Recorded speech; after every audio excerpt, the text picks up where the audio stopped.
Well, a lot of tornado warnings came through last night into early this morning with some confirmed tornadoes. I'll recap that and I'll talk about more storm chances this week in today's web weather.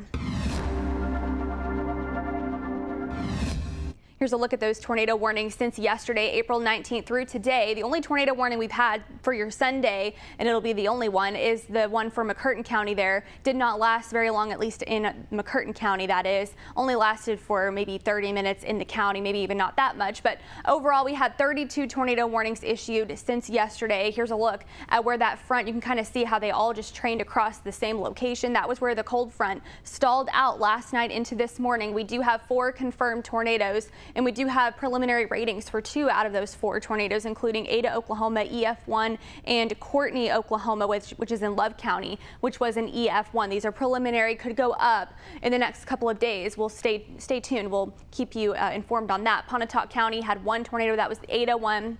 Love County had 2 confirmed tornadoes, and Marshall County had 1 confirmed tornado. Here's a look at where we are now. That water vapor imagery showing this cold front, this low pressure system, very strong, now moving off to the east and northeast. And with that, we're going to clear out going into tonight and into tomorrow. Those winds are also going to back off as we go through this evening. You can see the line of thunderstorms slowly moving out of Oklahoma. There's still ongoing tornado warnings, severe thunderstorm warnings along that frontal boundary. That's going to be going on through the rest of the evening. Thankfully, now we are on the backside of that. Here's a look at this evening. We're going to be partly cloudy, then mostly sunny. I think most of us are going to be mostly sunny now to mostly clear. I think most of us, at least further south near the Red River. I think northwestern portions of Texoma seeing a bit more cloud cover, but those winds are also going to be calming down. We'll be in the 60s and upper 50s this evening. Here's a look at the rainfall last couple of days, because yes, tornadoes have been catastrophic and they have caused damage, but we also have had very catastrophic flooding as well. We've had water rescues in Ardmore and maybe even some other locations too. Sulphur, they're coming in at almost 5 inches. Certain locations in Ardmore and Carter County coming in at over 6 inches of rain in the last 3 days. 3.92 for Tishomingo, 1.1 for here at our K10 rain gauge that we have been recording over, that's the last 3 days. And then not as much for southeastern Oklahoma, but a lot of flooding, a lot of flash flood warnings for along the I-35 corridor. Now here's a look at where we stand for today with our severe weather outlook. This just kind of was supposed to be along that front. That front is now clearing Oklahoma.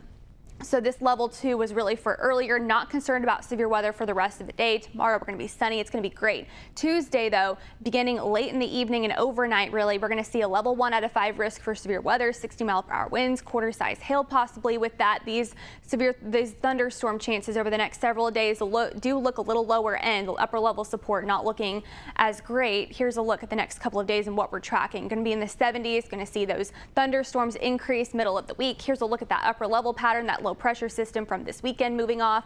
Now we're going to be watching another one kind of form. We're going to be staying in southwest flow, meaning that moisture is going to be abundant. We're going to see a lift from that low pressure system moving south.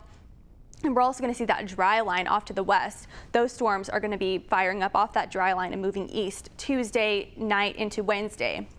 Here's a look at your Thursday. It's going to be a little bit more widespread come Wednesday and Thursday. This will continue through the weekend. I do think we're going to see a couple rounds of low pressure systems move in between now and next weekend for sure. This one also we're going to have to watch out for next Monday. But here's a look at that future sky forecast, kind of a broader view of what we kind of just saw.